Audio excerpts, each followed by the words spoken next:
Hey everyone, I hope you're doing well and staying safe during this time. If you're new here, welcome to the channel. Like I said, thank you so much for checking me out. If you haven't done so, please make sure to hit that subscribe button just right below the video. Cool, thank you so much. I really do appreciate it. And if you're returning, welcome back. Thanks again for your support. I truly do appreciate having you here.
I've always believed that at some point the king, XRP, will ascend the throne. Apparently, Dark Defender agrees with me. XRP flipped ADA, XRP flipped Didja, etc., but will also flip Bitcoin. This is the Game of Thrones, and the most unexpected will be crowned at the end.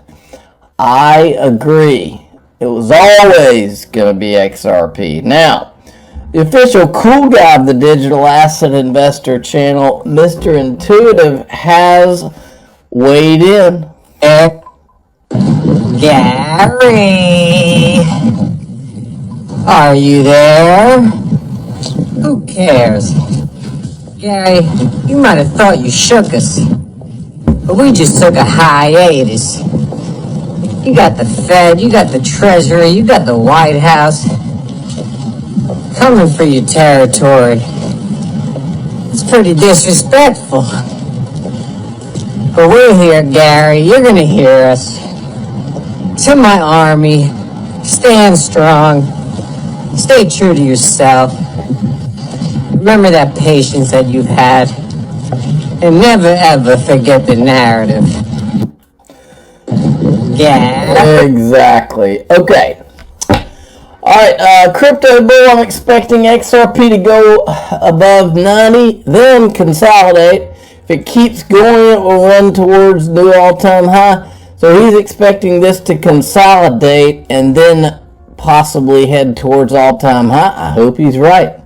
Now, this is interesting because I didn't see this spin on why the XRP. We were all asking why that XRP price jumped yesterday.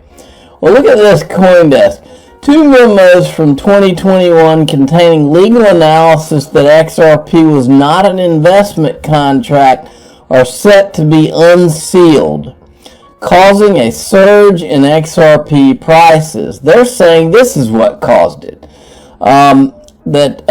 Says Ripple founder, Chairman Chris Larson, who had attached 2 memos as sealed exhibits to his motion to dismiss the SEC case, previously argued that documents sent to prospective investors in 2012 didn't refer to XRP's investment contracts or securities. The memos are said to contain information from unidentified lawyers who concluded XRP tokens weren't securities.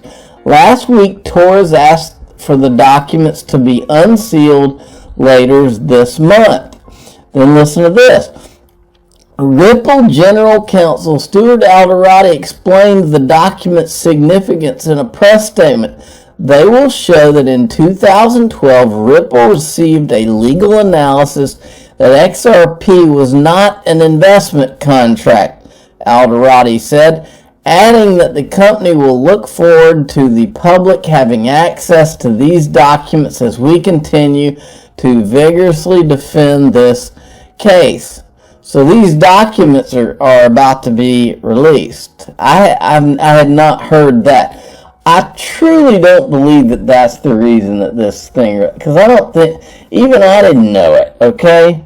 So I just don't think that's it. I think that there's an anticipation on this executive order. I mean, I could be wrong. But anyway, wanted to play this for you. I told you last week about Masterworks and that I had just bought one of their, for the first time in my life, I had just bought a Banksy painting. I've never bought a painting in my life because I never had access. Only wealth people were buying paintings. But now, through Masterworks.io, I can buy them. And I did. I invested $500 in my first painting ever.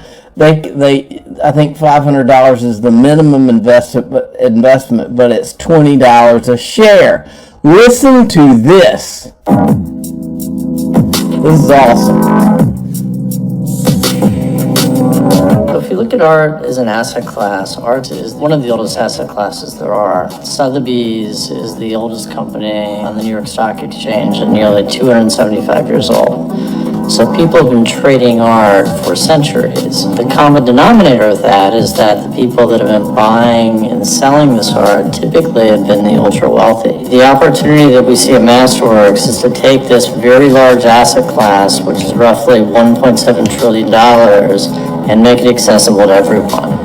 We remove the barriers that people would face if they tried to invest in art on their own. So the first thing is the cost of artwork is obviously very high for your average investor. We've created a platform that transforms physical art into share-based ownership, both for retail, accredited, and larger institutional investors. Well, the way it works is we go out, we purchase a painting that we think is an investment grade painting, and then we file that painting with the SEC, very similar to how a company goes public.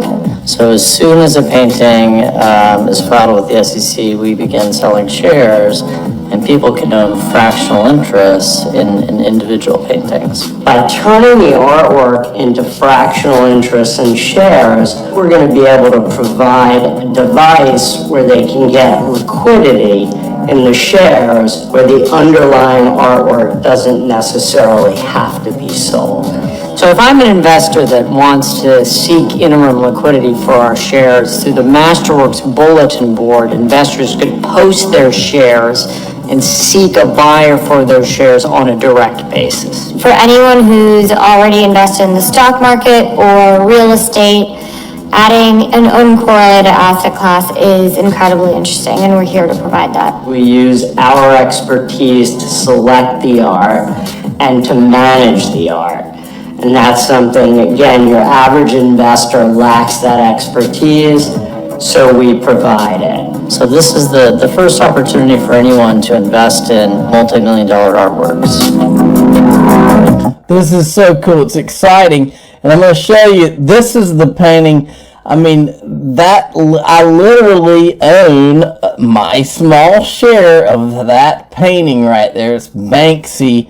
I'm drawing a blank on what the name of it is. Oh well. But I do own a $500 total share at $20 a share of that painting right there, which is very cool. I intend to go and buy several more so that over time I will experience different liquidity events when they sell these things. Okay. Ron Hammond, who's like a lobbyist for Blockchain Association, today is crypto hearing number 2. So he has a whole thread on how this is crypto hearing number 2. And then this came out of it. U.S. Treasury stable coins can promote financial inclusion. Okay, now there's two video clips. This one was provided from Digital Perspectives. Listen to this one. Thank you, Chairwoman Waters, for that question. I would answer that in two parts. I think first, the first question is, should technology companies be allowed to issue stable coins?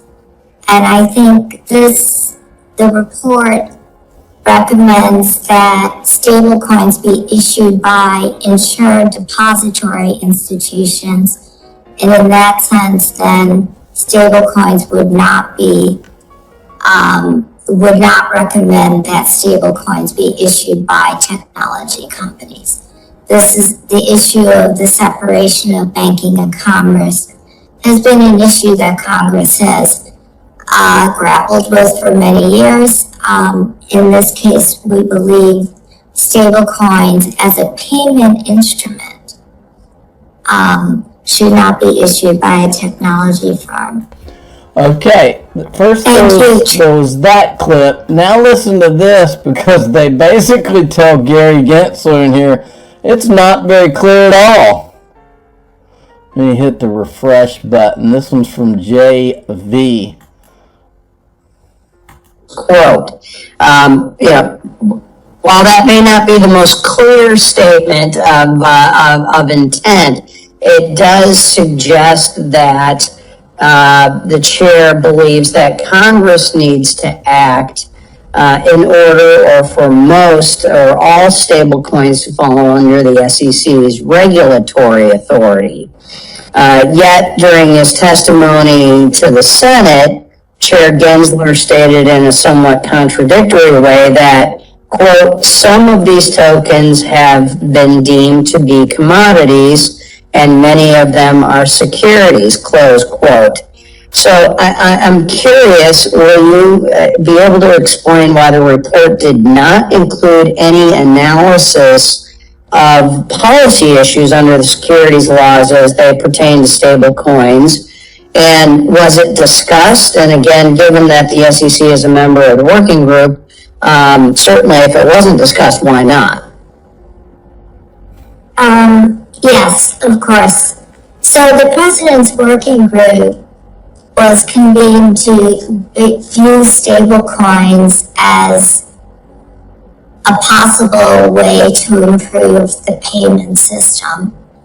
And the mandate was to identify whether this new possible payment instrument, based on a new technology, would have the appropriate regulatory framework. And the goal was to identify gaps in regulation. As I mentioned in my testimony, this proposal builds on existing laws and regulations that apply, including SEC regulations that apply to stable coins as a investment asset or security. So did I miss something? I mean, it doesn't look like there was any analysis that was actually done on that. No, we did not include what the existing securities were, but what was you? Hold on, I'm sorry, hold on. I'm sorry, Madam Secretary, but it's unclear already. So why would you not do that analysis? If we don't have a clear picture, why would you not have done that analysis? Yeah, so I think I would need to defer to the SEC for its enforcement strategy, for its strategies about how to address stablecoin. But so nobody knows. Gary Gensler's telling everybody it's very clear, but he won't make it clear to anybody in the government, won't make it clear to us, won't make it clear to anybody, because he wants it not to be clear. That's why. Okay, this is a great tweet. Digital Assets Daily. As XRP is designed for banks, the the most bullish move ever is no exchange relisting XRP. And I agree. Because they've told us many times that it's not for us. But if we're allowed to keep it, think about how valuable it becomes when the other people in retail can no longer get it. Ripple's SBI, Tranglo, etc. flow chart.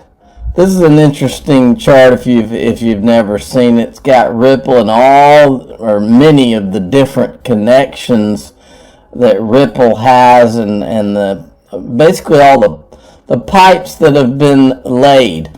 All right, I had to tweet this to the people at Squawk Box. I said, hey, because it's got trending searches. Number 1, XRP. Hey, Squawk, I missed the XRP Ripple feature on your show. Doesn't really go with your Bitcoin Ethereum narrative, huh? We see you. We know that you're ignoring the elephant in the room. And then also there's this, because I remember this. You know, we have an executive order on crypto coming up that has everything to do with national security. That's what they said, coming from the White House. Okay, so they've got to address this because national security depends on it. And they said, and we've heard from Charles Gasparino, that it could specifically address XRP. Okay, so I tweeted this out today. As we await the crypto executive order that they say is a matter of national security and possibly addresses XRP, remember that Jay Clayton was warned the month before he dropped a lawsuit on Ripple. This needs to be investigated. This was when U.S. Director of National Intelligence John Ratcliffe wrote a letter to the U.S. SEC Chairman Clayton earlier this month about concerns pertaining to the Chinese influence over cryptocurrencies. According to a report from the Washington Examiner, he even offered to have the senior economic intelligence officials brief Clayton on the matter. For now, the SEC has not commented about the deployment following the official's request. The continued lack of regulatory clarity not only hurts U.S. developed digital assets, it puts American national and economic security gravely at risk. On November 12th, President Trump signed an executive order that prohibited transactions between it.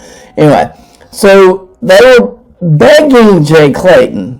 Then there's this. John Deaton put this out today, fighting the SEC to get documents being held from the public.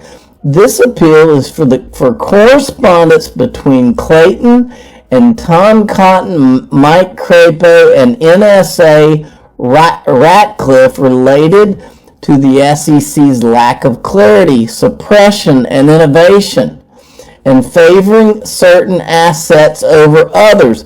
Why not produce? So John, I guess, has done a Freedom of Information Act request on this. You can see something shady's going on here, folks. Now, check this out. This was tweeted today. This is a Stephen Thomas tweet from 2018. This happened because payments technology wasn't ready. But now, with technologies, we've helped build Ripple, XRP, and our ledger. We can process trillions of transactions per second without any central authority. And he replied about this today. Yes, this is still true. Interledger can sit on top of as many underlying ledgers as you like, therefore no global limit to the numbers of transactions processed. Transactions are also aggregated, so Interledger can process many times more transactions than the underlying. Then we have this. This guy's becoming one of my favorite tweeters, Hassan Al-Anazi. I'm your guy. I will keep you posted. I'm your advocate. I'll be back on a daily basis, usually multiple times per day, with these videos to keep you updated with everything going on. So I hope you enjoyed the video. If you haven't done so, make sure to hit that subscribe button. Feel free to share any of my videos with your friends, family, social media, or anybody who may care to listen. Thanks so much for your continued support. I'm always here for you. I want to help you through this time. So thank you so much for continuing to choose me. Enjoy your day, stay safe, and I'll catch you again probably in a couple hours. Thanks, everybody. See you later.